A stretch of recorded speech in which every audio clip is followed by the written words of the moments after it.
तो ऑर्गेनिक में chapter number 6 complete हो गया, समझ में आ गया, रिवीजन भी हो गया, 7 भी हो गया। आज हम लोग पढ़ेंगे चैप्टर नंबर 8।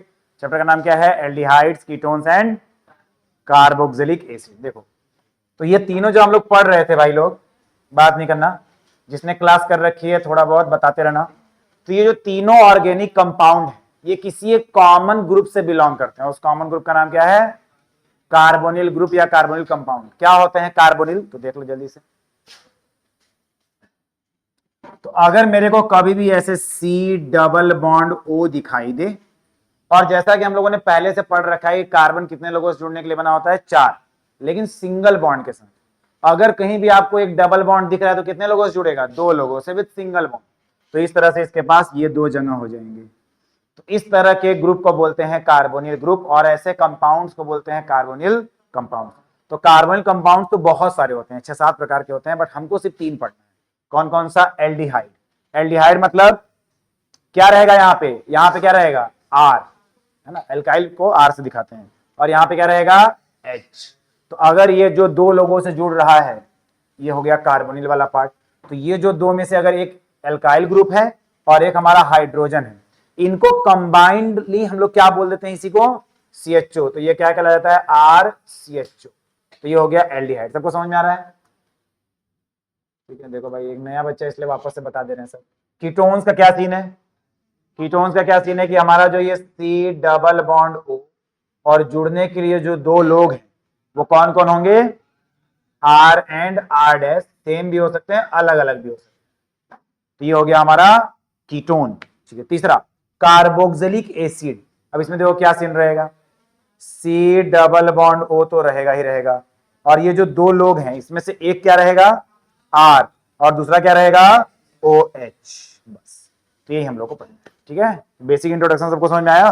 तो हम लोग बात कर रहे हैं कार्बोनिल कंपाउंड्स की, कार्बोनिल ग्रुप्स की। कार्बोनिल कंपाउंड्स में आते बहुत सारे हैं, हमको पढ़ना है RCHO, RCOR और RCOOH।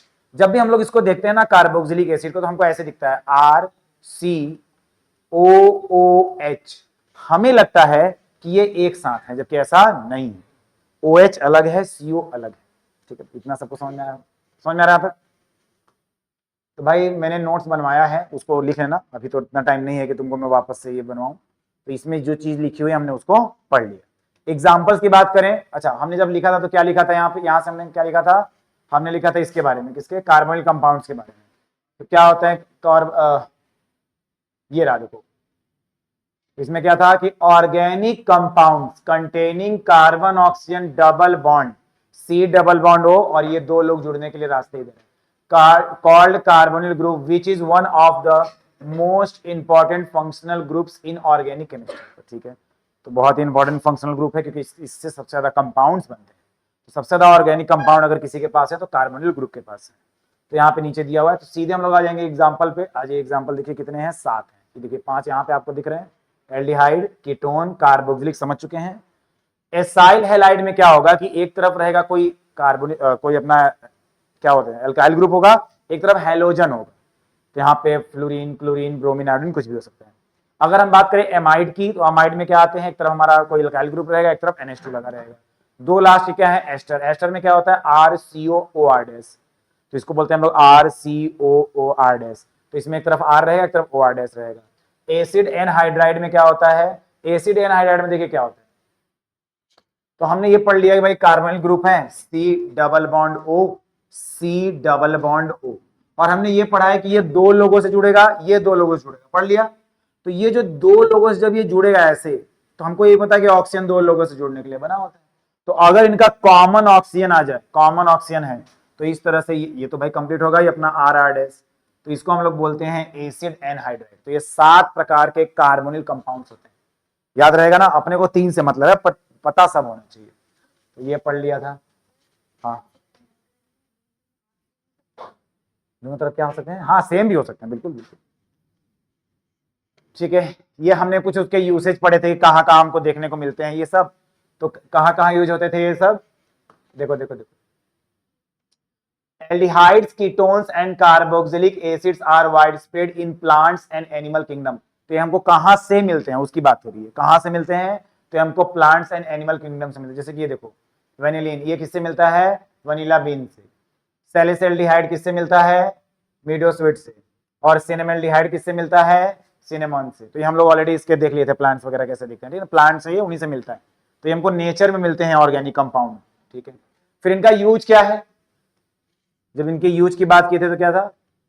They are use in many food products and pharmaceuticals to add flavours. तो हम लोग फ्लेवर्स ऐड करने के लिए इन ऑर्गेनिक कंपाउंड्स का यूज करते हैं। जैसे आप देखे होगी आपको 12 महीने मिल रहा है मैंगो शेक, मिल रहा है मैंगो फ्लेवर, बट वो है नहीं तुम्हारे पास मैंगो हमेशा, तो उसके हमने क्या किया? फ्लेवर्ड बना रखे हैं, वनीला फ्लेवर बना रखा है, ये सब में हम इसको यूज करते हैं। फिर आगे some of these families are manufactured for use as solvent, acetone, मतलब घोलने के लिए इसको स्ट्रॉन्ग एज सॉल्वेंट की तरह यूज करते हैं। और कहां कहां किस किस इंडस्ट्री में यूज करते हैं? एडहेसिव्स बनाने के लिए, पेंट्स बनाने के लिए, रेजिन्स बनाने के लिए, परफ्यूम्स, प्लास्टिक, फैब्रिक्स। तो ये सब इनके यूसेज हैं। आगे चलते हैं। फिर हमने बात किया था नॉमेनक्लेचर का। नॉमेनक्लेचर की जब हम लोग बात किए थे तो एल्डिहाइड कीटोन्स में, अभी हम दो की बात कर रहे हैं, सिर्फ एल्डिहाइड्स और कीटोन्स की। नॉमेनक्लेचर में दो चीजें होती हैं, एक होता हमारा आईयूपीएसी नेम है, तो आईयूपीएसी तो सिंपल है।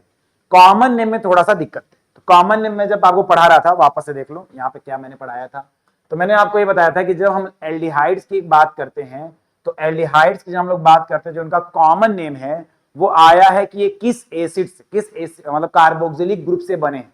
फॉर एग्जाम्पल इसको छोड़ो, देखो जैसे मैं आपसे बोलूं HCOOH, क्या बोलते हैं इसको? कोई बताएगा? इसको बोलते हैं फॉर्मिक एसिड। क्या बोलते हैं इसको?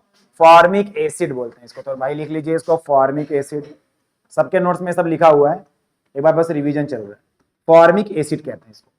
तो एल्डिहाइड ये कहता है, जो यहाँ पे लिखा है मैं उसको समझा दे रहा हूं। यहाँ पे ये लिखा है कि अगर आप किसी एल्डिहाइड के कॉमन नेम की बात करेंगे तो जहां पे ये इक एसिड आपको दिख रहा है ये हटा दीजिए और उसकी जहां पे आप एल्डिहाइड लगा दीजिए।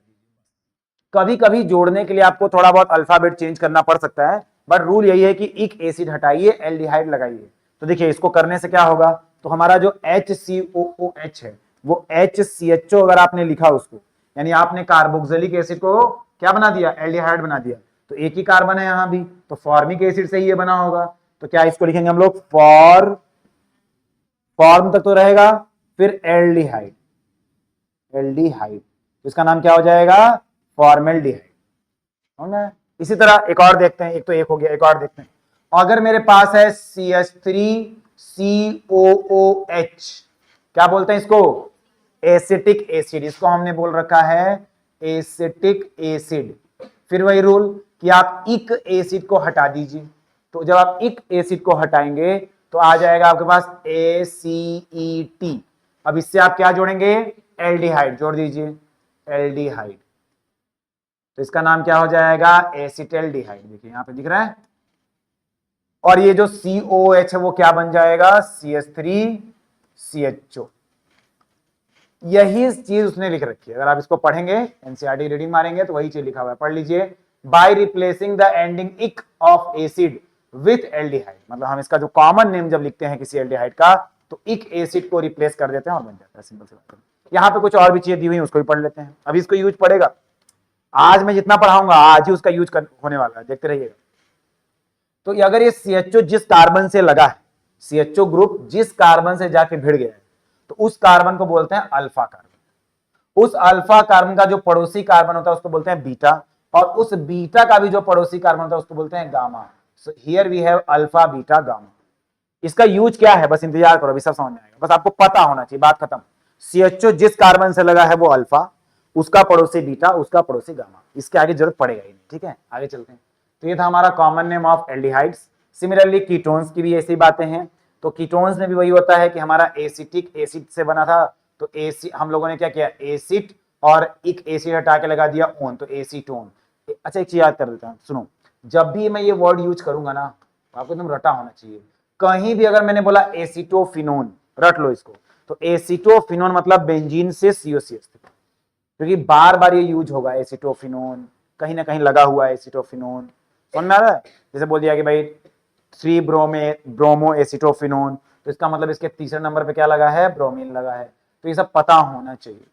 तो एसिटोफिनोन, एसीटोन, प्रोपियोफिनोन, बेंजोफिनोन। ये बेंजोफिनोन में थोड़ा देख लो, अगर हम इसके स्ट्रक्चर को ध्यान से देखें तो हमको एकदम सिमेट्रिक स्ट्रक्चर दिखता है, हमको CO इधर भी बेंजीन दिखता है।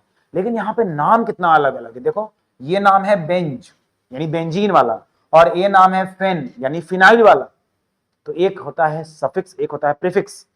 समझ में आ रहा है? जैसे हम लोग इसका देखो ना OH, अगर कहीं भी OH जाके लगा है तो आप क्या बोलते हैं इसको? प्रोपेनॉल, ब्यूटेनॉल, ऑल बोलते हो ना, तो आप इसको बोलते हो ऑल, ठीक है। लेकिन अगर ये शुरू में यूज हो रहा है, मतलब अगर ये एज अ ग्रुप यूज नहीं हो रहा है, बस लगा हुआ है कहीं किसी जगह पे, तो आप बोलते हो हाइड्रोक्सी, हाइड्रोक्सी लिखते हो ना। तो उसी तरह से यहां पे हमने एक को प्रायोरिटी दिया है, तो बेंज, इसका एक नाम हमने बेंजीन यूज किया, बेंजीन का बेंजो, बेंज यूज हुआ है, और फिनाइल का फिन। दोनों को जोड़ने के लिए कुछ नाम को चाहिए। अब बेंज फिन कैसे जुड़ेगा? तो सुनने में भी तो अच्छा लगना नहीं, तो बेंजोफिन, और फिन में लगेगा ओन, तो बेंजोफिनोन। ये नाम और ये स्ट्रक्चर दिमाग में बैठा होना चाहिए। एसीटोन मतलब CH3COCH3, समझ आ रहा है? अगर आपके सामने बोल रहा है एसिटोफिनोन, मतलब एसिटोफिनोन का मतलब होता है कि फिनाइल बना के COCH3। अगर लिखा है प्रोपियोफिनोन, तो प्रोपियोफिनोन का मतलब है कि बेंजीन इधर से लगा होगा क्योंकि फिन लगा हुआ है। प्रोप लगा है मतलब 3 कार्बन लगे होंगे, और कोई नंबर नहीं, इसका मतलब पहले वाले कार्बन पे ही लगा होगा हमारा डबल बॉन्ड, और ये लास्ट में बेंजोफिनोन। तो ये नाम याद रखिएगा कॉमन नेम में। इसके बाद मैं आपको सीधे लेके गया था, इन सबको स्किप करते हुए मैं सीधे यहां लेके आया था, लेकिन मैं एडवाइस दूंगा कि ये सब भी जरूर एक बार देख लो, एक बार देख लो। देखो अब हमारे IUPAC में जल्दी से क्विक रिवीजन। IUPAC तो क्या था? एल्डिहाइड का IUPAC लिखने का तरीका, कार्बन गिन लो और लास्ट में अल लगा दो, AL लगा दो। जैसे कि यहां पे आइए, कितने कार्बन है? 1 2, 2 कार्बन दिख रहा है। पहले मैं जल्दी से इसको करवा दूं। 2 कार्बन दिख रहा है मतलब मैं बोलूंगा इथेन। देखो 2 कार्बन का मतलब होता है इथेन। इथेन पहुंच गए। अब 2 कार्बन में इथेन तो ठीक है, बट लगा क्या है? CHO लगा है। क्या लगा है? CHO। CHO का मतलब है E को हटाइए, किसको हटाएंगे? E को हटाइए, और यहां पे क्या लगा देंगे? अल। तो इसका नाम क्या हो गया? इथेन। यहां पे आ जाइए, नाम देखिए, ये देखो यहां पे लगा है CHO, तो इसको गिन लो। CHO 1 कार्बन 2, लॉन्गेस्ट चेन देखते हैं ना, इतना तो पता है। देखो 1 कार्बन 2 कार्बन 3 कार्बन 4 कार्बन 5 6 7, 7 मतलब हेप्ट। तो हेप्टेन होता लेकिन नहीं होगा, हेप्टेन में आ जाएगा अल, तो इसका नाम क्या हो जाएगा? हेप्टेनल। इसका नाम क्या हो जाएगा? हेप्टेनल। देखिए हेप्टेनल है, लेकिन सिर्फ हेप्टेनल तो नहीं है, उसमें कुछ और भी आके लगे हुए हैं कहीं ना कहीं पे। तो देखिए नाम, आप नेमिंग यहीं से स्टार्ट करेंगे क्योंकि ग्रुप यहां लगा हुआ है। तो ये हो जाएगा 1 2 3 4। अब जिसको कुछ नहीं आता थोड़ा सुन लो। 3 पे लगा है मिथाइल, तो 3 पे लिखिए मिथाइल, अलग से लिखिएगा। जिसको नहीं आता उसके लिए ये, जिसको आ रहा हो तो डायरेक्ट लिख सकता है। 4 पे लगा है ब्रोमो, तो 4 पे लगा है ब्रोमो।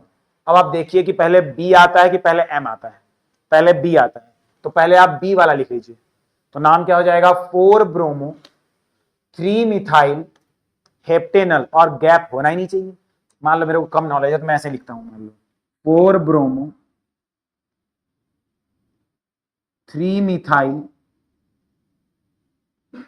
Heptanal, heptanal. अब IUPAC का रूल ये कहता है कि गैप नहीं होना चाहिए, गैप नहीं होना चाहिए। तो अगर गैप नहीं होना चाहिए तो मैं इन दोनों को कैसे जोड़ूं? तो मैं एक और ऐसे डैश दे देता हूं। मैं इन दोनों को कैसे जोड़ूं? तो गैप ही खत्म कर देता हूं। तो इस तरह से हमने इसका IUPAC नाम दिया। इधर आ जाओ, इसका क्या सीन है? तो ऑब्वियसली यहां से नाम स्टार्ट होगा 1 2 3 4 5। ये जो 5 आपको दिख रहा है ये साइक्लो फॉर्म में है, साइक्लिक फॉर्म में। तो नाम क्या हो जाएगा इसका? साइक्लोपेंटेन। अब रुक जाओ, साइक्लोपेंटेन ठीक है। अब जो साइक्लोपेंटेन है मेरा, इसमें क्या लगा है? तीसरे नंबर पे मिथाइल लगा हुआ है, तो नाम इसका हो गया 3 मिथाइल साइक्लोपेंटेन। और ये जो हमारा पहले नंबर पे क्या है? कीटोन, तो कीटोन का क्या लगता है? ओन।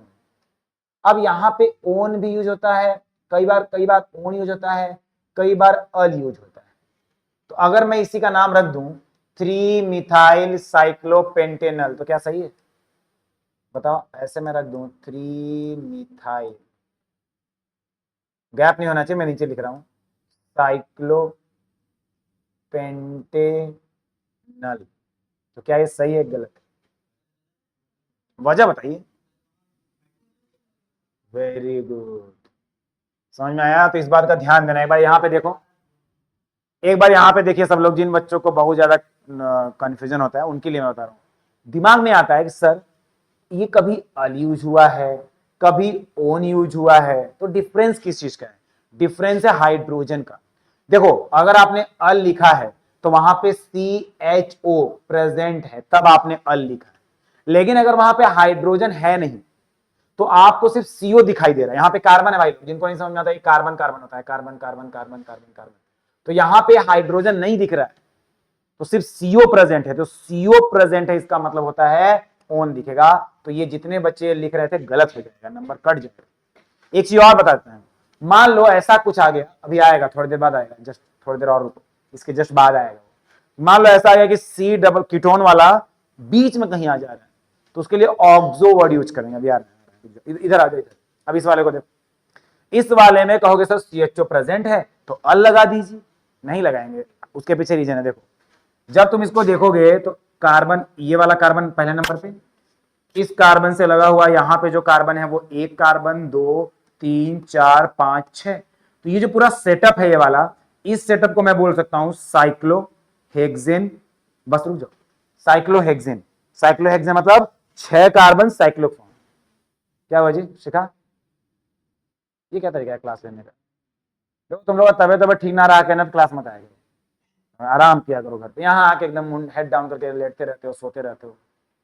वाले थोड़ी बुलाएं, निकलवा दूंगा पूरा AC उसी में, इतना गर्मी में।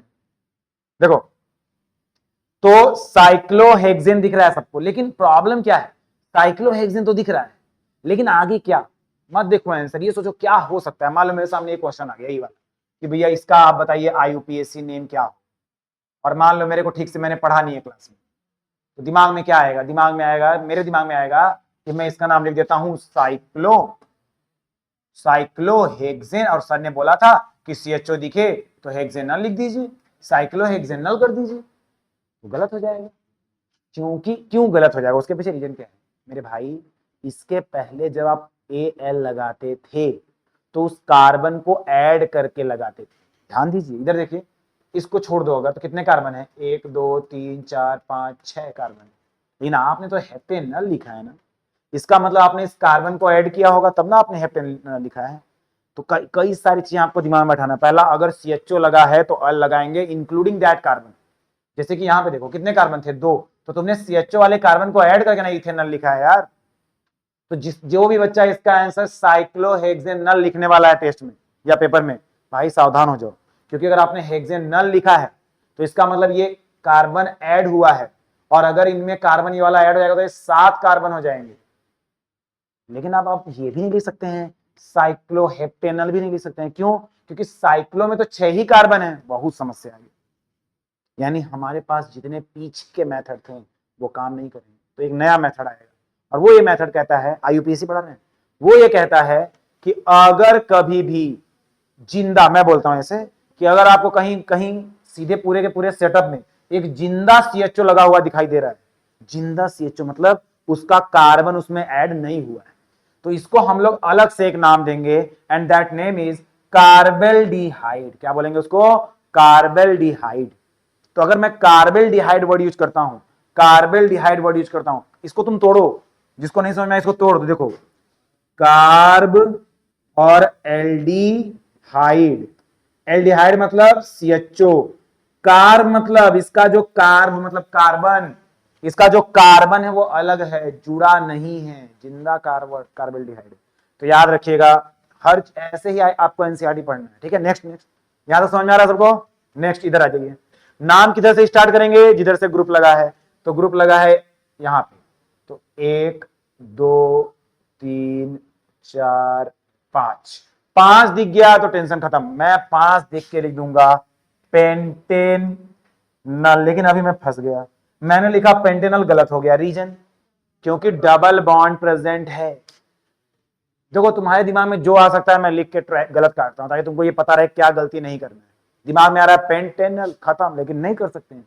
रीजन ये है कि पेंटेनल को अलग अलग लिखो चलेगा, जैसे कि मैं इसको ऐसे लिख सकता हूं, पेंटेन, पेंटेन अलग, और पेंटेन में लगा हुआ है क्या? अल पेंटेनल। अब यहां पे क्या है कि जो दूसरा पोजीशन है वहां पे डबल बॉन्ड प्रेजेंट। तो हम लोग तो ये पहले चैप्टर नंबर 6 से सीखते आ रहे हैं कि आप एक काम करिए 2 पे इन लगा दीजिए। तो मैं इसको ऐसे लिखूंगा, पेंटेन न लिख के मैं लिखूंगा पेंट, फिर 2 सेकेंड पोजीशन पे क्या लगा है, इन, ई एन ई। क्या लिखूंगा मैं, पेंट टू इन। इन का मतलब ई एन ई होता है, स्पेलिंग याद रखना है। तो पेंट टू इन। अब इसमें लगाना क्या है, अल। तो मैं लगाऊंगा इसमें अल। अच्छा दिख रहा है, नहीं दिख? तो जब अच्छा नहीं दिख रहा तो कोई मेथड बनाया गया होगा, उन्होंने बोला एक काम करो, देखो ये दोनों साथ में अच्छा ही लग रहा है, तो एक काम कर दो, यहां से आप ई को हटा दो, तो यहां से आपको नाम मिलेगा पेंट टू इन अल।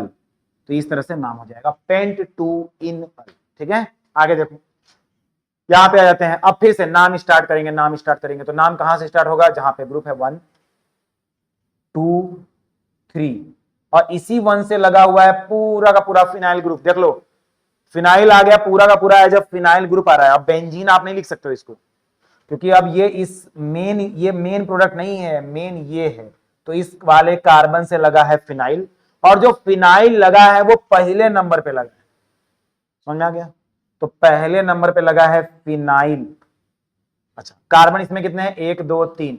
तो 3 को मैं लिखूंगा प्रोपेन, प्रोपेन लिखूंगा। अब रुक जाओ, अगर यहां पे तुमको सीओ दिख रहा है तो आप प्रोपेनल तो नहीं लिख सकते। मान लो किसी के दिमाग में आ गया, सर मेरे दिमाग में आ रहा है 1 फिनाइल प्रोपेन नल। मान लो किसी की, भाई गलती हो सकता है, तो मान लो किसी के दिमाग में आ रहा है कि 1 फिनाइल प्रोपेनल, क्योंकि आपने पढ़ाया पहले पे फिनाइल लगा है, 3 कार्बन है और सीओ एल्डिहाइड है, एल्डिहाइड में अल लगता है, तो गलत हो जाएगा, क्योंकि आपको सीओ दिख रहा है, सीएचओ नहीं दिख रहा है। देखिए डायग्राम देखिए, सीओ दिख रहा है, सीएचओ थोड़ी दिख रहा है। तो अगर कोई भी बच्चा इसमें लगा रहा है अल तो वो गलत हो जाएगा। तो मान लो तुम्हारे दिमाग में आया ओन लगा देते हैं, तो प्रोपेन नोन, तो प्रोपेन नोन लग गया, ये सही है, एकदम सही है। क्यों? क्योंकि अगर पहले पोजीशन पे लगा है, ये पहले पोजीशन पे लगा है, तो आप लिखो ना लिखो नंबर नहीं कटता है। लिख दिया तो अच्छी बात, नहीं लिखे तो भी अच्छी। सबको समझ में आ रहा है? हमने ऑलरेडी ये सब पढ़ रखा है भाई। ठीक है, चलो आगे चलते हैं नेक्स्ट। अब देखो मैंने सब हटा दिया। अब जब आप इसको देखेंगे, जब भी देखिएगा इसको, आपको सब आना चाहिए, मैंने जितना पीछे बताया कि अगर कहीं अल लगा है मतलब including that carbon of CH2, अगर कहीं पे ओन लगा है इसका मतलब वहां पे हाइड्रोजन प्रेजेंट नहीं है, सिर्फ CO प्रेजेंट।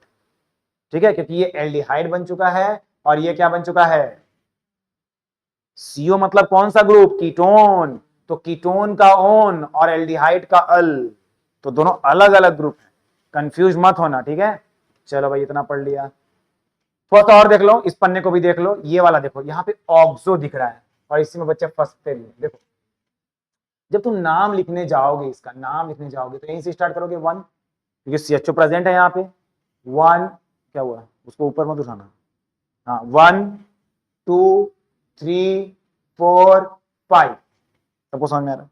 अब समस्या ये आ रहा है कि सर इसमें एल्डिहाइड भी है, इसमें कीटोन भी है, अब क्या करूं, मैं तो फंस गया। तो मेरे भाई जब एल्डिहाइड और कीटोन दोनों प्रेजेंट हो तो प्रायोरिटी एल्डिहाइड को मिलेगा, और कीटोन हम यूज करेंगे एज अ उसका सफिक्स। तो देखो क्या हो जाएगा, देखो अगर मान लो नहीं देंगे तो क्या होगा, गुड क्वेश्चन। मान लो नहीं दिए तो क्या होगा, तो कैसे नाम रखा जाएगा बीच में से। भाई प्रायोरिटी मतलब नेमिंग कहां से स्टार्ट करेंगे, नाम कहां से स्टार्ट करेंगे। तो CH, अच्छा एक चीज और बताया था तुमको, जैसे मान लो थोड़ा सा ऑब्जर्व करते हैं, चीज और, इधर देखो सब लोग, इधर देखिएगा थोड़ा सा, कहीं आपको CO किनारे दिख रहा है, कभी भी देखो ध्यान से। अभी आप बोलोगे सर CO किनारे, एकदम किनारे नहीं होता है, कुछ ना कुछ लेके, जैसे ये तो एल्डिहाइड है, एल्डिहाइड किनारे होगा। एक बार वापस एक थोड़ा सा क्वेश्चन का ये पूछना है कि क्यों नहीं हो सकता है, क्यों हम लोग हमेशा प्रायोरिटी देते हैं CHO को, उसके पीछे रीजन है। CHO बगल किनारे हो सकता है, लेकिन CO कैसे किनारे रहेगा, हमेशा चेन के बीच में रहता है, उसकी आदत है। जो CO ग्रुप होता है, जो हमारा कीटोन होता है, वो हमेशा बीच में रहता है। जब कोई चीज बीच में तो मैं उससे स्टार्ट कैसे करूंगा, इसलिए एक रेफरेंस बना दिया गया है दिमाग में बैठाने के लिए कि एल्डिहाइड को प्रायोरिटी दें। क्योंकि CO देखो ना, तुम कहीं भी देख लो, देखो एल्डिहाइड किनारे है, गुड, लेकिन CO किनारे नहीं है, वो बीच में घुस जाता है। एल्डिहाइड देखो किनारे बैठा है, एल्डिहाइड किनारे बैठा है, CO देखो बीच में बैठा है, साइक्लो के बीच में बैठा है। समझ में? देखो एल्डिहाइड किनारे बैठा है, एल्डिहाइड कहीं भी आ जाएगा। देखो एल्डिहाइड किनारे बैठा है लेकिन सीओ किनारे नहीं बैठता है, तो इसीलिए इसको प्रायोरिटी देते हैं क्योंकि ये किनारे से स्टार्ट करता है। तो जब आप इसको प्रायोरिटी देंगे तो नाम हो जाएगा इसका 1 1 2 3। लेकिन मैं अभी भी एक प्रॉब्लम है, तुम ये सब मत देखा करो ना, पहली बार में जब मैं बताया करूँ तो मत देखा करो। अब समस्या क्या है, नाम किससे रखें, बड़ी समस्या हो गई। सबको पता है ऑन होता है, सबको पता है ऑन होता है, लेकिन अगर तीसरे नंबर पे ऑन होता है तो नाम कैसे रखोगे? देखो कितने कार्बन हो गए, 1 2 3 4 5, तो दिमाग में आए भैया 5 हो गया तो पेंट। 3 पे मेरे पास है कीटोन, तो मैं क्या लिखूं, मैं 3 ऑन पेंटेन न लिखूं तो गलत हो जाएगा, ऐसा कुछ होता ही नहीं। देखो आंसर मत देखो, ये सोचो कि क्या आएगा दिमाग में तुम्हारे, तो इसके लिए सफिक्स बनाएंगे। सफिक्स मतलब अगर वो पहले कभी यूज हो रहा है तो उसकी जहां पे मैं क्या लिख सकता हूं, तो उसके लिए यूज होता है ऑक्सो। क्या यूज होता है? ऑक्सो। बस, तो आप ओन नहीं लिख सकते हैं, वहां पे आप ऑक्सो लिखेंगे। तो आप लिखेंगे तीसरे नंबर पे लगा है ऑक्सो, और पेंट क्योंकि 5 कार्बन है, और एल्डिहाइड है तो पेंटेनल रहेगा, याद रखिएगा, लिख ही दिए थे क्या? ठीक है, समझ में आया सबको? पेंटेनल होगा, ठीक है, समझ में आया? हाँ आएगा तो देखेंगे ना, अभी जो बता रहे हैं वो समझ में आ रहा है, थोड़ा सब्र सब। आगे देखो, इसमें बताओ, इसमें इसमें अगर तुम ध्यान से देखो तो मैं नाम किधर से स्टार्ट करूं? कहीं से भी स्टार्ट कर सकता हूं क्योंकि बीच में बैठा हुआ है। कीटोन की यही तो खासियत है, कीटोन की खासियत यह है कि बीच में बैठा रहता है। देखो यहां पे क्या हो जाएगा, 1 2 3 4 5, 5 हो गया। अच्छा इसमें भी ये जो सेकंड पोजीशन है और ये फोर्थ पोजीशन है, इस पे क्या लगा हुआ है? मिथाइल। कितने मिथाइल हो गए? 2। तो कैसे नाम लिखेंगे? 2,4 डाई मिथाइल। अभी रुक जाना, नाम हो गया 2,4 डाई मिथाइल। गैप दे नहीं सकते तो बीच में ऐसे लगा दिया जोड़ने के लिए। अब बचे कितने कार्बन? 5, तो पेंटेन हो गया। और तीसरे नंबर पर लग रहा है कीटोन, तो कीटोन का ओन, तो 3 ओन। इसका नाम हो जाएगा 2,4 di methyl pentane, pentane 3 own. इधर आ जाओ, फिर वही बात, इसका नाम देखो क्या क्या हो सकता है। अगर मैं इसको नाइट्रोबेंजीन बोल दूं तो इसका मतलब बेंजीन में लगा है नाइट्रो, NO2, तो नाइट्रोबेंजीन। अगर नाइट्रोबेंजीन है और उसमें लगा हुआ है पूरा का पूरा CHO, तो इसको हम लोग बोल सकते हैं चौथे पे नाइट्रोबेंजीन, 4 नाइट्रोबेंजीन कार्बेल्डिहाइड। इसका मतलब क्या हुआ? अगर यहां पे लिखा हुआ है कार्बेल्डिहाइड, इसका मतलब CHO एकदम जिंदा जिंदा लगा रहेगा। और लिखा हुआ है नाइट्रोबेंजीन और वो भी 4, इसका मतलब मैं ऐसे बनाऊंगा स्ट्रक्चर, जिंदा CHO, और उसके चौथे नंबर पे क्या आ जाएगा? नाइट्रो। या फिर आप ये भी बोल सकते थे कि 4 नाइट्रोबेंजीन। अब एक बार, एक मिनट सुनो, ये जो 4 नाइट्रोबेंजीन है इसमें लगा हुआ है एल्डिहाइड, CHO मतलब एल्डिहाइड भी हुआ, तो इसका एक और नाम होता है 4 नाइट्रोबेंजेल्डिहाइड। तो इस तरह से याद रखना कि इसका एक और नाम हो सकता है, दो दो नाम है। ठीक, इधर आ जाओ, स्टार्ट कहां से करें? अब देखो बढ़िया क्वेश्चन, CHO का प्रीफिक्स क्या होता है, आइए देख लेते हैं। तो मान लीजिए मैं यहां से स्टार्ट करता हूं, 1 2 3 4 5, तो पहले नंबर पे, तीसरे नंबर पे और 5वें नंबर पे क्या मौजूद है? पूरा का पूरा कार्बेल्डिहाइड, पूरा जिंदा कार्बन मौजूद है उसका। तो इसका मतलब हम लिखेंगे 1,3,5 ट्राई कार्बेल्डिहाइड। लेकिन कार्बन वाला जगह फिर कहां यूज करेंगे? कितने कार्बन है? 5। तो हमने सॉरी सॉरी सॉरी, एक बात बताओ, मैंने अगर इस वाले को इस वाले को इस वाले को एज अ कार्बेल्डिहाइड लिखा है, इसका मतलब मैंने इनके कार्बन को ऐड नहीं किया होगा। जिंदा कार्बन में बोलता हूं ना, जिंदा है मतलब उसका कार्बन यूज नहीं हुआ है। तो कितने कार्बन बचे? 1 2 3, तो 3 मतलब क्या होता है? प्रोपेन। तो इसका नाम हो जाएगा प्रोपेन 1 2 3 ट्राई, फिर बाकी वो अपना कार्बेल्डिहाइड। तो इस तरह से नाम होता है। और अगर किसी बच्चे को ये समझ में आ गया अच्छे से कि मैंने क्या पढ़ाया है, तो आपको ये पूरा का पूरा चार्ट समझ में आया होगा। तो मैंने कल वाली क्लास में बताया था, एक बार वापस जल्दी देख लेते हैं। इधर मत देखना, ठीक है, अभी पहले IUPAC देखते हैं। इधर मत देखना, इधर देखना सिर्फ। HCHO कितना कार्बन? 1। CHO मतलब अल, तो क्या हो गया ये? मीथेन, मीथेन ई हटा के मीथेनल, ठीक है, उधर नहीं देखने का, पूरा ध्यान इधर। सी, 2 कार्बन विथ इंक्लूडिंग दिस, तो 2 कार्बन मतलब इथेन, तो इथेनल। यहां पे आ जाइए, अगर आपको ऐसे ना समझ में आया करे तो इसको स्ट्रक्चर को खोल लिया करिए। देखो ये ऐसे बना है, CH3 से CH3 से CHO और ये H। तो जब इसका नाम रखेंगे तो आप स्टार्ट करेंगे CHO से, तो हो जाएगा 1 2 3। 2 पे क्या लगा है भाई लोग, मिथाइल, तो आप क्या नाम रखेंगे, 2 मिथाइल। और कार्बन कितने हैं, 3, तो 2 मिथाइल, 3 मतलब प्रोपेनल, तो 2 मिथाइल प्रोपेनल, ठीक है। ठीक है, जहां भी दिखे CHO वहां पे लगेगा अल, जहां भी दिखे CHO वहां लगेगा अल, बस इतना याद रखना। इसमें आ जाओ, इसमें देखो कितना बढ़िया चीज दिया। स्टार्ट कहां से करोगे, अरे उठाओ उसको, क्या है भाई, ये देखिए 1 2 3 4 5 6, और ये जो 6 है वो साइक्लोहेक्सेन है। ये जो पूरा का पूरा घुमा है वो साइक्लोहेक्सेन है, बट एक प्रॉब्लम है, इस साइक्लोहेक्सेन में ये जिंदा CHO लगा हुआ है, तो साइक्लोहेक्सेन कार्बल्डिहाइड हो गया। और तीसरे पे क्या लगा है, मिथाइल, तो मैं इसका नाम रखूंगा 3 मिथाइल साइक्लोहेक्सेन कार्बल्डिहाइड, लिख लीजिए 3 मिथाइल। हाँ वो 1 भी लगा सकते थे बट जरूरत नहीं, 3 मिथाइल साइक्लोहेक्सेन कार्बल्डिहाइड। अगर आप इसके कॉमन नेम में जाएंगे तो देखिए CHO जहां लगा होता है जिस कार्बन से, वो अल्फा, ये बीटा, ये गामा, तो इसका कॉमन नेम बस गामा आ जाएगा, बाकी सब सेम रहता है, ठीक है। अभी अभी इस पे ध्यान दो, ऐसे ही देख लो, अभी इस पे क्वेश्चन आएगा तो समझ में, इधर आ जाओ।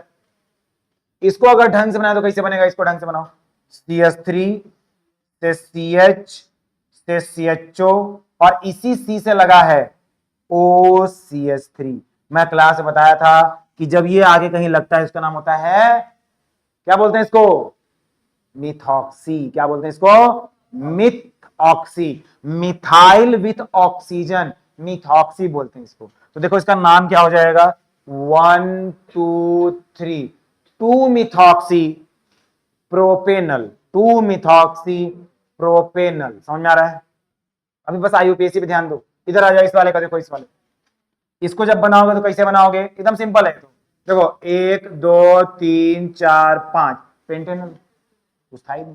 इधर आ जाओ, इसका स्टार्ट, इसका कैसे बनाओगे, यहां पे देखो 1 2 3, 3 मतलब तो ठीक है प्रोपेनल होता, लेकिन नहीं हो पाएगा, क्यों, क्योंकि बीच में डबल बॉन्ड भी है दूसरे नंबर, तो प्रोप 2 इन और प्लस अल करेंगे तो ई ऊ हट जाएगा, वैसे इसका नाम ऐसा हो जाएगा, देखो प्रोप 2 इन प्लस अल, तो ये हो जाएगा ऐसे, तो प्रोप 2 इन अल, बोला भी ऐसे जाता है, जब भी आप बोलेंगे ऐसे बोलेंगे, प्रोप 2 इन अल, ठीक है, ऐसे बोलना है आपको। आगे देखिए, इसका नाम देखो जल्दी से, इसका नाम क्या हो जाएगा, यहां भी CHO, यहां भी CHO, तो 1 2, ये जो 1 2 है दोनों पे CHO लगा हुआ है, और अगर मैं इन CHO को जिंदा रखता हूं तो यहां पे क्या बना है, ये बेंजीन। अगर मैं CHO को जिंदा रख रहा हूं, इसका मतलब अगर मैं CHO को नहीं ग्रुप में ऐड कर रहा हूं तो ये बेंजीन है, बेंजीन में लगा है, तो बेंजीन 1 2 डाई कार्बल्डिहाइड, मिल गया ना। तो बेंजीन में लगा है कौन, जिंदा कार्बन, CHO, जिंदा CHO मतलब कार्बल्डिहाइड, तो 1 2 डाई कार्बल्डिहाइड। अगला देखिए, ये तो बच्चों वाला हो गया, यहां से आप प्रायोरिटी देंगे 1 2 3, 3 ब्रोमो। तो जब भी आपको ये एक साथ दिखे, इसको आप हमेशा क्या बोल सकते हैं, इसको आप बोल सकते हैं बेंजेल्डिहाइड। क्या बोल सकते हैं, बेंजेल्डिहाइड। और तीसरे पे क्या लगा है, ब्रोमो, तो इसका नाम हो गया 3 ब्रोमो बेंजेल्डिहाइड। या फिर आप बोल सकते हैं 3 ब्रोमो बेंजीन कार्बल्डिहाइड, जो आपको समझ में, सबको समझ में आया। यहां तक हम लोग कल वाली क्लास में पढ़े थे। एक बच्चा नया है, इस वजह से मैं वापस से वही क्लास रिपीट कर दिया, क्योंकि नया चैप्टर स्टार्ट हुआ था। कीटोन पे आ जाओ जल्दी से, 2 मिनट में इसको कंप्लीट कर लेते हैं। देखो कॉमन नेम अभी छोड़ते हैं, IUPAC नेम देखते हैं, ठीक है। अब आपको ये CO देखो भाई, तुम्हारा जो इधर देखो, सीओ बीच में दिख रहा है, सीओ बीच में दिख रहा है, या तो साइक्लो या तो बीच में, कभी भी आपको सीओ किनारे नहीं दिखेगा, तो इसीलिए उसको प्रायोरिटी की बात ही नहीं करेंगे, ये बात नहीं करोगे। चलो बनाते हैं सबका आईयूपीएसी नेम। तो जब मैं इस वाले में आऊंगा तो सीओ के तरफ से स्टार्ट करूंगा, उसके तरफ से तो स्टार्ट करूंगा ना भाई, तो जाएगा 1 2 3 4 5, तो 5 मतलब क्या हो गया, पेंटेन। अब पेंटेन में लगा है दूसरे नंबर पे कौन, कीटोन, तो इसका नाम हो जाएगा पेंटेन। पेंटेन में एक बात का ध्यान देना कि एक्चुअल में जो पेंटेन का ई होता है वो हटा दिया जाता है ना, जैसे ब्यूटेन एटेन, तो पेंटेन टू ओन, तो इसका नाम हो जाएगा पेंटेन टू ओन। ठीक है, कोई पेंटेन नल मत लिख के आना, इसका स्ट्रक्चर देखो, सीएचओ नहीं है, ये सीओ है, कीटोन ग्रुप है। ठीक है, आगे देखो यहां पे, अब यहां पे अगर तुम इसका स्ट्रक्चर बनाते हो, सी डबल बॉन्ड ओ, इधर C H C S three C S three, इधर सी एच, इससे एक इधर सी एस थ्री, एक इधर सी एस थ्री, इधर सी एच, इधर सी एस थ्री, नीचे सी एस थ्री, ये देखो एकदम सिमेट्रिक बना है। और अगर सिमेट्रिक बना है तो इसका नाम किसे से स्टार्ट करें, कहीं से भी स्टार्ट कर लो, तो हो जाएगा 1 2 3 4 5, तो मेरे को 2 और 4 पे डाई मिथाइल, तो इसका नाम देखिए 2,4 डाई मिथाइल, और 5 है तो पेंटेन, और तीसरे पे लगा है ओन, तो 2,4 डाई मिथाइल पेंटेन 3 ओन। इधर आ जाइए, प्रायोरिटी यहां से स्टार्ट होगा, देखो भाई अब यहां आप प्रायोरिटी देंगे, अगर साइक्लो वाला पार्ट हो गया और कोई अगर नहीं दिखाई दे रहा है आपको, मान लो इसमें सीएचओ भी होता तो मैं सीएचओ को प्रायोरिटी देता, समझ रहे हो, इन दोनों में से। तो 1 2 3 4 5 6 साइक्लोहेक्सेन है भाई, ध्यान देना इस बात का।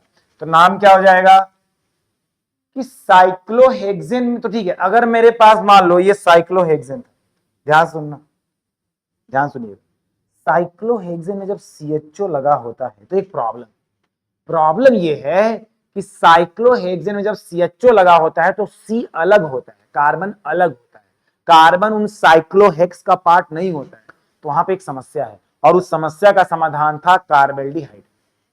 बट यहां पे अच्छी बात क्या है कि जब इसी साइक्लो का पार्ट कीटोन होता है तो ऐसे बना होता है, दैट इज कार्बन इसी का पार्ट। तो मैं साइक्लो में जैसे साइक्लोहेक्सेनल लिख सकता, साइक्लोहेक्सेनोन लिख सकता हूं, क्यों, क्योंकि कार्बन उसका पार्ट है, कार्बन उसमें इंक्लूडेड है। समझ रहे हो मैं क्या बोल रहा हूं, कार्बेल्डिहाइड इसलिए आया था क्योंकि कार्बन उस साइक्लोहेक्सेन का पार्ट नहीं था, बट अभी के सीन में कार्बन इसका पार्ट है, तो इसका नाम आप लिख सकते हैं साइक्लोहेक्सेनोन, यानी कीटोन वाला पार्ट उसी में ऐड हो गया। और क्या लगा है दूसरे नंबर पे, मिथाइल, तो इसका नाम हो गया 2 मिथाइल साइक्लोहेक्सेनोन। यानी हम लोग साइक्लोहेक्सेनल नहीं लिख सकते हैं, लेकिन हम साइक्लोहेक्सेनोन लिख सकते हैं। गजब है ना, क्योंकि कार्बन इसका पार्ट है, ये एकदम सही बना है, लेकिन जब आप सीएचओ बनाते हो तो सीएचओ में जो कार्बन है वो इसका पार्ट नहीं है, that's why here is carbaldehyde and here is own. ठीक है, लास्ट इसको बनाइए, तो ये कैसे बनेगा, CH3 से C से CH3 से डबल बॉन्ड C से H से CO CH3। देख लो भाई इसका नाम, अब इधर स्टार्ट किधर से करें, किधर से स्टार्ट किया जाए, इधर से ना, तो 1 carbon 2 carbon 3 carbon 4 carbon 5 carbon, 4 पे क्या लगा है, मिथाइल, तो 4 पे लगा हुआ है मिथाइल, तो इसका नाम हो जाएगा 4 मिथाइल। और कितने कार्बन हो गए, 5, तो 5 मतलब पेंटेन, तो पेंटेनोन नहीं लिख सकता मैं, क्यों, क्योंकि इसमें डबल बॉन्ड भी है तीसरे नंबर पे, तो पेंट 3 इन, पेंट 3 इन, इन में एक्चुअल में ऐसे होता है, देखो पेंट 3 इन होता है, ENE, और साथ में लगेगा 2 नंबर पे ओन, कहां गया भाई यहां है ना, सॉरी इसको नहीं देखने का, और दूसरे नंबर पे ओन लगा है, तो आप जब लिखेंगे ऐसे 2 ओन, तो एक रूल बना दिया गया है कि आप यहां से ई हटा दीजिए, तो इसका नाम हो जाता है 4 methyl pent 3 en 2 one, done. So we are done with the IUPAC of both aldehyde and ketones. जल्दी से एक चीज और देखो, जो आज मेरे को पढ़ाना था। आइए देखते हैं structure of the carbonyl group. अच्छा, स्ट्रक्चर बनाने से पहले देखो, ध्यान से देखो, क्लास 11 में एक चैप्टर था केमिकल बॉन्डिंग, और उस चैप्टर में आपको स्ट्रक्चर्स के बारे में बताया गया, ठीक है। तो एक बार देखो, आज मैं क्लास 11th में केमिस्ट्री में, आज नहीं कल है केमिस्ट्री, तो क्लास 11 की केमिस्ट्री में वापस से केमिकल बॉन्डिंग स्टार्ट कर रहा हूं कल से। तो जिन बच्चों को क्लास 11 की केमिस्ट्री नहीं आती है, उनको कुछ कुछ चैप्टर्स एकदम अच्छे से आने चाहिए, जैसे चैप्टर नंबर 4 और बाकी ऑर्गेनिक, जनरल ऑर्गेनिक केमिस्ट्री और हाइड्रोकार्बन। ये 3 चैप्टर हैं जो आपको बिल्कुल आना चाहिए, इसके बिना आपको कभी केमिस्ट्री आ ही नहीं सकती। तो ट्यूसडे यानी कल कल 7 से 8 में पढ़ाऊंगा यहाँ पे 11th वाले बच्चों को, एक ही है, तो उसको मैं पढ़ाऊंगा केमिकल बॉन्डिंग, उसमें आके बैठ सकते हो, तब तुमको, तो वहां पे तुमको ये ज्यादा अच्छे समझ में आएगा। अभी के लिए बस इतना जान लो, सीन क्या है कि आपसे बात हो रही है कार्बोनिल ग्रुप का स्ट्रक्चर कैसा होता है। तो पहले जो मैं बता रहा हूं उसको ध्यान से सुन लो, फिर आपको समझ में आ जाएगा। तो जिन बच्चों को कुछ भी नहीं आता है क्लास 11 का, उनके लिए एक छोटी सी चीज है, बात नहीं करना, इधर देखो। तो जिन बच्चों को कुछ नहीं आता सिग्मा पाई क्या होता है, तो जैसे मान लो अगर मेरे पास है CH4, क्या बोलते हैं इसको, मीथेन, गुड। तो जब कार्बन किसी से सिंगल बॉन्ड से जुड़ता है, सिंगल बॉन्ड से जुड़ता है, तो वहां पे सिग्मा बॉन्ड होते हैं। कौन से बॉन्ड होते हैं, सिग्मा बॉन्ड। लेकिन अगर जब कार्बन डबल बॉन्ड जुड़ता है, डबल बॉन्ड, मान लो C डबल बॉन्ड O, और यहां पे मान लो H है, यहां पे मान लो H। अगर मैं आपसे अच्छा इसको क्या बोल रहे हैं, कार्बोनिल। तो कार्बोनिल में अगर बात करें तो देखो ध्यान से, यहां पे क्या है सिग्मा, यहां पे क्या है सिग्मा, डबल बॉन्ड में क्या होता है, एक सिग्मा एक पाई, तो एक सिग्मा एक पाई। तो अगर कहीं भी आपको कार्बोनिल दिखे, इसका मतलब उसमें 3 सिग्मा है और एक पाई है, ठीक है, समझ में आ रहा है। अब होता क्या है स्ट्रक्चर एक्चुअल में, हाँ, इसमें जो हाइब्रिडाइजेशन होता है, उस जब आप इन सिग्मा को काउंट करोगे तो 4 आएगा, 4 का मतलब Z4 आ गया, Z4 मतलब हो गया उसका जो हाइब्रिडाइजेशन होगा वो sp3 होगा, sp3 हाइब्रिडाइजेशन होगा, ठीक है, हाइब्रिडाइज होगा कार्बन। और ये वाला जो कार्बन होगा, इसमें सिग्मा कितने हैं, 3, पाई को नहीं गिना जाता है हाइब्रिडाइजेशन में, सिर्फ सिग्मा गिना जाता है, लोन पेयर गिना जाता है। तो सिग्मा 3 यानी 2, sp2 होगा, तो ये हो जाएगा sp2 हाइब्रिडाइज्ड। तो कार्बन की बात हो रही है कि मेरा कार्बन sp2 हाइब्रिडाइज है कि sp3 हाइब्रिडाइज है, तो ये sp2 हाइब्रिडाइज है। पहली चीज, कोई लोन पेयर यहां पे नहीं दिख रहा है आपको अभी अभी अभी, लेकिन अगर आप ऑक्सीजन को देखोगे तो ऑक्सीजन के पास लोन पेयर होता है। तो यहां पे ये जो पाई बॉन्ड होता है, पाई बॉन्ड, एक्चुअल में जब इसका हम लोग स्ट्रक्चर की बात करेंगे तो होगा क्या, देखो तुमको ये दिख रहा है कि यहाँ पे C है, यहाँ पे O है, एक सिग्मा बॉन्ड इधर, एक सिग्मा बॉन्ड इधर। तो हमने जब इसके स्ट्रक्चर की स्टडी करी तो यहाँ पे जो ऑक्सीजन है डबल बॉन्ड के साथ, मैं अभी उसको सिंगल बॉन्ड से दिखा रहा हूँ, डबल बॉन्ड, इसके पास लोन पेयर भी होते हैं, और इन लोन पेयर की वजह से हमें जो स्ट्रक्चर मिलता है वो ऐसा मिलता है कि ये 120 डिग्री, ये वाला भी 120 डिग्री, और ये वाला भी 120 डिग्री हमको मिलता है। अब बताओ इस ऐसे शेप को क्या बोलते हैं जिसमें तीनों 120 120 120, ठीक, बिल्कुल, क्या बोलते हैं उसको, हाँ, तो हम इसको बोलेंगे ट्राइगोनल प्लेनर। अब वापस से आते हैं, देखो नोट्स में थोड़ा बहुत देखो, 11 नहीं पता रहेगा तुमको ना, तो हर चीज नहीं समझ पाओगे। चलो एक बार मैं इसकी रीडिंग कर रहा हूं, एक बार रखते हैं, बात नहीं करो भाई प्लीज। द कार्बोनिल कार्बन, बात नहीं करो, ये जो यहां से लेके यहां तक लिखा हुआ है ये दिमाग में रखना है, और ये स्ट्रक्चर आपको बनाना है। देखिए, तो जो बच्चे नोट्स बना रहे थे वो हेडिंग डाल लीजिए, structure of carbonyl group, heading डालिए स्ट्रक्चर ऑफ, उतना पेज छोड़ के फिर लिखो आगे से,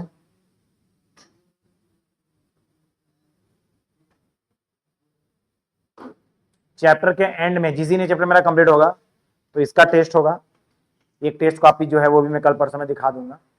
और फिर इसके बाद वाला जब चैप्टर मेरा हो जाएगा तो यहाँ पे सबसे ज्यादा टेस्ट होगा ऑर्गेनिक का, कंबाइंड 6 7 8 9 का टेस्ट बदल जाएगा। टेस्ट कैसे होगा, जैसे मान लो मैं टेस्ट लूंगा तो सबका IUPAC, 6, 7, 8, 9 का IUPAC, सबका फिजिकल प्रॉपर्टी, सबका नेमिंग रिएक्शन, सबके कन्वर्जन, इस तरह से टेस्ट होंगे। तो ये 4 चैप्टर पढ़ना अपना उद्देश्य मेनली, बाकी तो पूरा ही पढ़ेंगे हम, तो सब पढ़ेंगे, पूरा पढ़ाएंगे शुरू से। सॉल्यूशन छोड़ दो, सॉल्यूशन 1 महीना ले लेगा, वन शॉट की तरह। वन शॉट देखो यार, उसी बच्चों को समझ में आता है जिसको पहले से आता होगा। अब तुम पढ़ के आओगे तो समझ में आएगा। ठीक, चलो भाई रीडिंग मारते हैं। अब रुक जाओ, हेडिंग डालिए ना, रुक जाओ, मैं बता रहा हूं क्या लिखना है।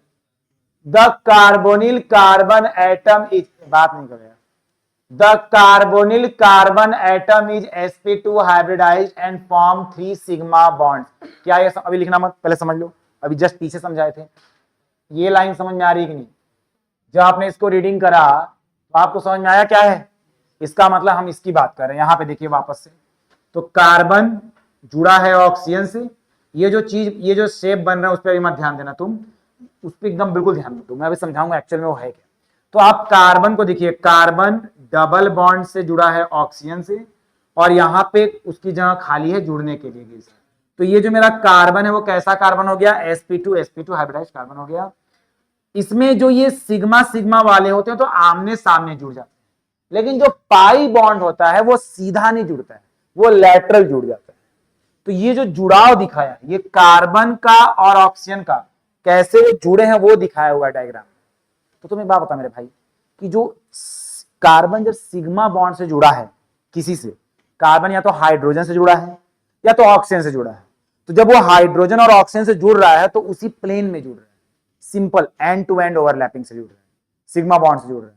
लेकिन जब वो कार्बन ऑक्सीजन के पाई बॉन्ड जहां पे बन रहा है, पाई बॉन्ड, तो उसको बनने के लिए वो लैटरली ऐसे जुड़ता है, ऐसे साइड बाय साइड।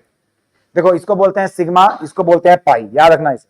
तो सिग्मा ऐसे होता है, पाई ऐसे होता है, तो ये पाई को बनाया है इसने ऐसे, समझ आया? तो इस तरह से ये जुड़ा हुआ है, सी और वो पाई बॉन्ड है, यानी जो पाई बॉन्ड वाला पार्ट है वो पेपर जो प्लेन है उसके अबव या बिलो है, समझो बात को।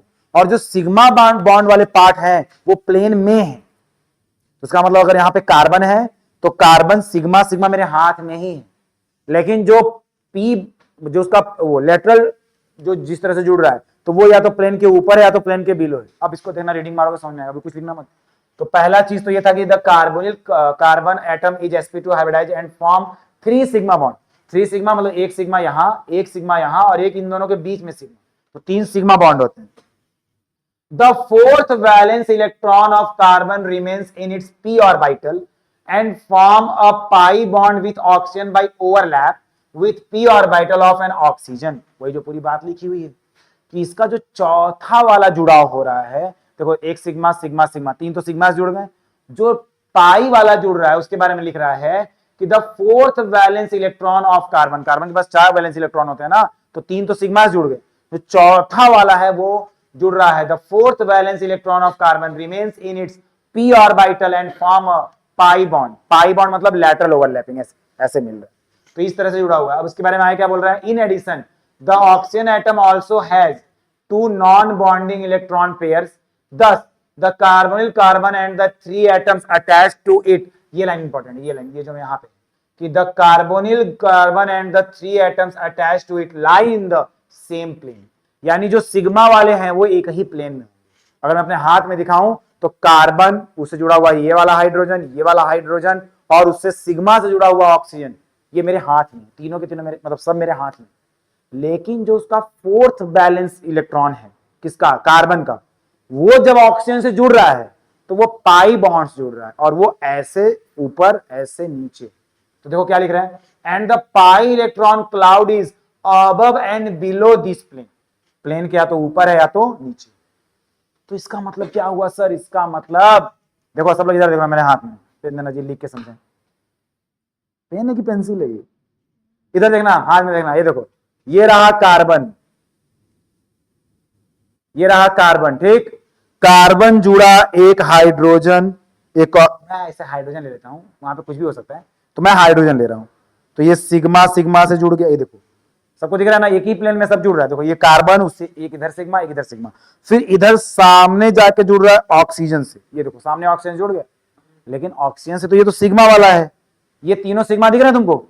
अगर 3 है तो उनके बीच का एंगल कितना कितना कितना होगा, 120। कॉमन सेंस यार, वो तो क्लास 11 में तुमको पढ़ाए भी थे कि रिपल्सन होता है जिससे वो इक्वी डिस्टेंट हो जाते हैं।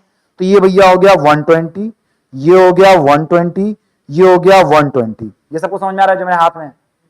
तो ये हो गया 120। अब बताओ एक और जो फोर्थ बैलेंस है उसका इलेक्ट्रॉन कार्बन का, वो कैसे जुड़ेगा? तो वो ये जो कार्बन और ऑक्सीजन के बीच में जो जुड़ाव है, तो जो चौथा वाला होगा वो ऐसे जुड़ेगा, ऐसे मेरे हाथ के ऐसे ऐसे निकल के। तो उसको मैं क्या करूंगा, देख के वो जुड़ रहा है ऊपर नीचे, तो उसके लिए कुछ करने की जरूरत नहीं है। इसका मतलब जो बन रहा है उसमें मेनली ये तीन ही, जो चौथा है वो तो ऐसे ऐसे जुड़ रहा है, ऐसे ऐसे जुड़ रहा है। तो इसका मतलब ये तीन वाला ही माना जाएगा। तो हम लोग इसका नाम देंगे, इसका नाम देंगे हम लोग ट्राइगोनल कोप्लेनर स्ट्रक्चर। क्योंकि देखो मेरे हाथ में ट्राइगोनल कोप्लेनर स्ट्रक्चर बन रहा है।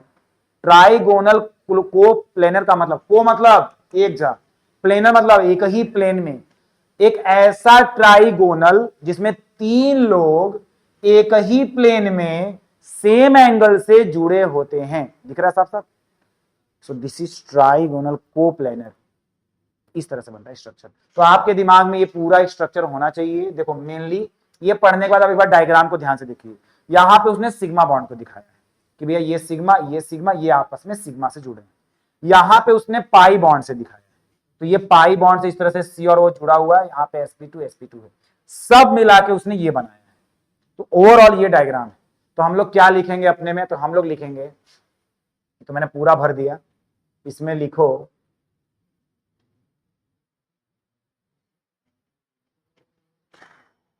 तो सबसे पहले ये वाला डायग्राम बनेगा। ओवरऑल हम लोग ये वाला डायग्राम बना लेंगे। और एक चीज हम लोग यहां पे लिखेंगे, ये लिखो the carbonyl carbon atom is sp2 hybridise and form 3 sigma bond. 3 sigma bond लिख के ये लिख लेना। इसके बाद लिखना the carbon and the 3 atom attached to it lie in the same plane and the pi electron cloud is above and below this plane। यहां तक लिख के फिर लिख देना, ये पूरा लिखना यहां से यहां तक, बस ये वाला लाइन बीच का हटा दो, ये लिखो पूरा। मैं बोल रहा हूं, लिखिए लिखिए लिखो, लिखो मैं बोल रहा हूं, लिखो the carbonyl carbon atom, the carbonyl carbon atom is sp2 hybridized,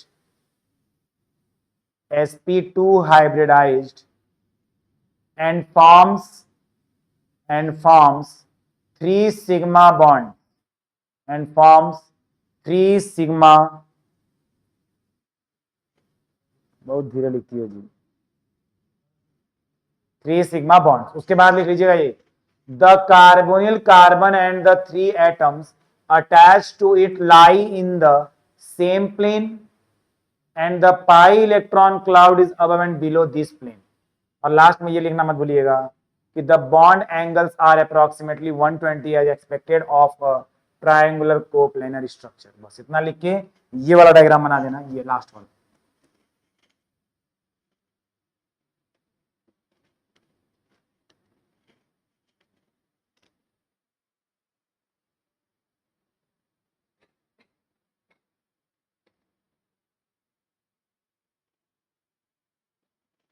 तो हमने स्ट्रक्चर की बात कर ली, हमको ये समझ में आ गया कि जो हमारे कार्बोनिल ग्रुप होते हैं उसमें जो कार्बन और हाइड्रोजन यानी जो उसके साथ दो लोग और जुड़ेंगे वो भाई एक ही प्लेन में, और जो ऑक्सीजन से कार्बन जुड़ेगा एक सिग्मा बॉन्ड जुड़ेगा जो कि उसी प्लेन में होगा, पाई वाला ऊपर नीचे होगा, above and below the plane होगा।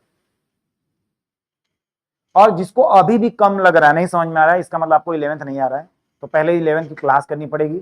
चैप्टर नंबर 4 अगर तुम पढ़ लोगे यहाँ आके तुमको समझ में आ जाएगा क्या चल रहा है, क्योंकि वहां पे मैं प्रॉपर ये सब पढ़ाया हूँ, ये सब पढ़ाऊंगा मतलब।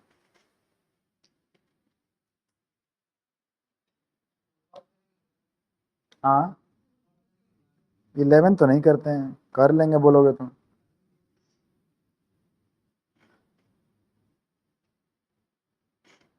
थोड़ा जल्दी लिखो, एक टॉपिक और खत्म करना है तेजी से,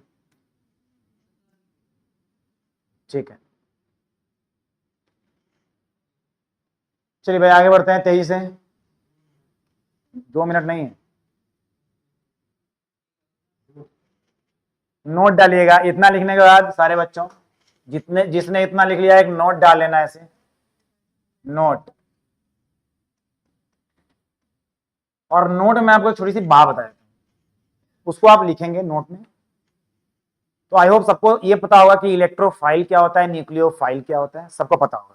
और अगर ये बात सबको पता है कि इलेक्ट्रोफाइल और न्यूक्लियोफाइल क्या होता है, तो थोड़ा सा इस डायग्राम पे ध्यान दीजिए। तो मैं इस डायग्राम को एक्सप्लेन कर देता हूं, और आपको जैसे ये डायग्राम मैं समझा दूंगा, आपको ये जो लिखा है बगल में सब समझ में आ जाएगा। ठीक है, ध्यान से देखिए। तो ये सबको पता है कि ये क्या है, ये कार्बोनिल कंपाउंड, कार्बोनिल ग्रुप है जिससे जुड़कर कोई कंपाउंड बने। इधर देखो, इधर इधर क्या कर लो, क्या नहीं बना ये भी, जल्दी करो जल्दी करो।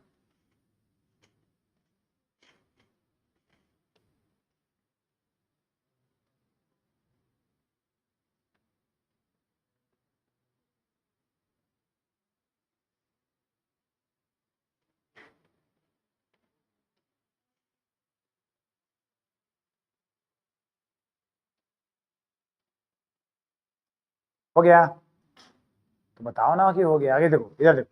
तो ये रहा कोई कार्बोनिल ग्रुप, कार्बोनिल कंपाउंड जो इसे जुड़ के बनेगा। यहां पे अगर हम ध्यान से देखें तो आपने मेरे से एक टॉपिक पढ़ा है इलेक्ट्रोनेगेटिविटी, क्लास 11 में भी है वो इलेक्ट्रोनेगेटिविटी, पीरियोडिक टेबल वाले चैप्टर नंबर 3 में। अगर आप इलेक्ट्रोनेगेटिविटी को ध्यान से समझो तो आप ये बताइए कि ऑक्सीजन ज्यादा इलेक्ट्रोनेगेटिव है कि कार्बन? ऑक्सीजन। जिस बच्चे को यही नहीं पता है कि होता क्या है इलेक्ट्रोनेगेटिविटी, तो याद करो मैं तुमको एक स्टोरी बताया था कि जिसके पास जितनी ज्यादा क्षमता है इलेक्ट्रॉन को अपनी तरफ खींचने की, वो ज्यादा इलेक्ट्रोनेगेटिव है। और अगर आपको और अच्छे से समझना है तो पीरियोडिक टेबल में जो जितना ही लेफ्ट वो उतना ही ज्यादा इलेक्ट्रोनेगेटिव है, नोबल गैसेस को छोड़ के। जैसे कि जो फ्लोरीन, क्लोरीन, ब्रोमीन, आयोडीन वाला पार्ट है वो सबसे ज्यादा इलेक्ट्रोनेगेटिव। और दुनिया में सबसे ज्यादा इलेक्ट्रोनेगेटिव है तो फ्लोरीन। तो अगर ऑक्सीजन, एक बात नहीं, इधर देखो, अगर ऑक्सीजन ज्यादा इलेक्ट्रोनेगेटिव है कार्बन से, तो इसका मतलब है कि इलेक्ट्रॉन को अपनी तरफ खींच के कौन रखेगा? ऑक्सीजन। और जो इलेक्ट्रॉन को अपनी तरफ खींच के रखता है वो क्या हो जाता है? नेगेटिव। और जहां से इलेक्ट्रॉन कम हो गया वो क्या हो गया? इस तरह से हमने एक बॉन्ड को हटा के इसको कार्बोकैटायन बना दिया। और अगर हमको कहीं भी कोई पॉजिटिवली चार्ज आयन दिख गया, एलिमेंट दिख गया, तो वो ये एलिमेंट क्या होगा? न्यूक्लियोफाइल होगा कि इलेक्ट्रोफाइल होगा? इसके बारे में बताइए, इलेक्ट्रोफाइल है कि न्यूक्लियोफाइल है? क्या सोचना है बोलते समय? इलेक्ट्रोफाइल मतलब, इलेक्ट्रोफाइल वो होता है जो किसी पॉजिटिव को लाइक करे, और न्यूक्लियोफाइल वो होता है जो किसी, पक्का? इधर देखिए, न्यूक्लियोफाइल, न्यूक्लियो मतलब न्यूक्लियस, न्यूक्लियस मतलब पॉजिटिव, पॉजिटिव न्यूक्लियोफाइल मतलब पॉजिटिव को जो लाइक करे खुद में नेगेटिव रह के। देखो जब भी बैठ के पढ़ा करो ना, सुनो भाई, हमेशा एनयू को ऐसे याद किया करो, एनयू माइनस, अर्थात कि जो मेरा न्यूक्लियोफाइल होगा वो निगेटिव होगा और जो मेरा इलेक्ट्रोफाइल होगा वो पॉजिटिव होगा। तो देखो ऑक्सीजन होगा हमारा न्यूक्लियोफाइल और कार्बन होगा, यानी ये दोनों एक ही जगह प्रेजेंट हैं और यही यहां पे लिखा हो। जो हमारे इलेक्ट्रोफाइल होते हैं वो लुईस एसिड कहलाते हैं, जो हमारे न्यूक्लियोफिलिक होते हैं वो लुईस बेस कहलाते हैं। तो ये नोट डाल के हम लोग नेक्स्ट क्लास में बात करेंगे, ठीक है? तो कल वाली क्लास में हम लोग करेंगे इन टेस्ट क्वेश्चन।